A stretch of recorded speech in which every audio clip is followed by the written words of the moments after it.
urdunews.com के platform से मैं ज़ैन अली आपसे मुखातिब हूँ और इस वक्त मेरे साथ मौजूद हैं बाबा कादिर बख्श। ये अब से कुछ अर्सा कबल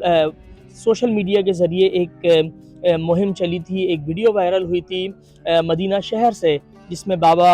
कादिर बख्श को जो है वो मस्जिद नबी में चहलकदमी करते हुए देखा गया था। और वो वीडियो इतनी वायरल हुई थी कि उससे जो है वो ना सिर्फ पाकिस्तान बल्कि दीगर ममालिक के भी जो मीडिया है उसने रिपोर्ट किया था। इस वाक़े के बाद बाबा कादिर बख्श ने अपनी ख्वाहिश का इजहार किया था कि वो हज करने की ख्वाहिश रखते हैं। इस ख्वाहिश को जब ये ख्वाहिश इनकी सामने आई तो फिर सऊदी हुकूमत की जानिब से जो है वो बाबा से रब्ता किया गया और बाबा को सरकारी ख़र्चे पर, यानी सऊदी हुकूमत ने अपने ख़र्चे पर हज के लिए बैतुल्लाह शरीफ बुलाया। बाबा कादिर बख्श का ये सफ़र कैसा रहा और बाबा कादिर बख्श ने कैसे वक्त गुजारा सऊदी अरब में, ये बाबा कादिर बख्श से जानते हैं कि उनका यहाँ से जाने का और वहाँ हज की अदायगी और फिर वहाँ से वापस आने के बाद का कैसा सफ़र रहा। तो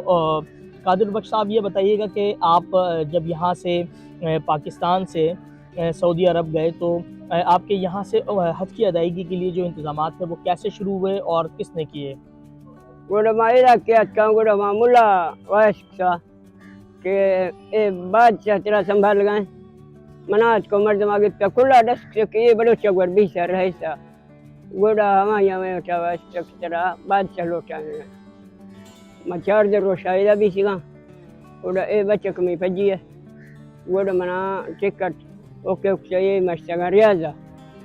गोड़ा मामुला दियात का हवा में हमारा रहबर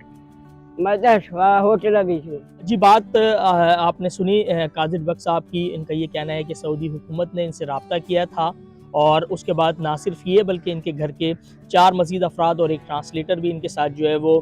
वहाँ सऊदी अरब में रहे और सऊदी जो शाही ख़ानदान है उनकी जानिब से इनकी मेज़बानी की गई। इनके तमाम तर अखराजात जो है वो सऊदी हुकूमत की जानिब से जो है वो बर्दाश्त किए गए और ये इनकी ज़िंदगी का एक अहम और एक नाकाबिले ये समझें कि बयान करने का सफ़र रहा है जो इन्होंने अपनी ज़बानी हमसे शेयर किया है। और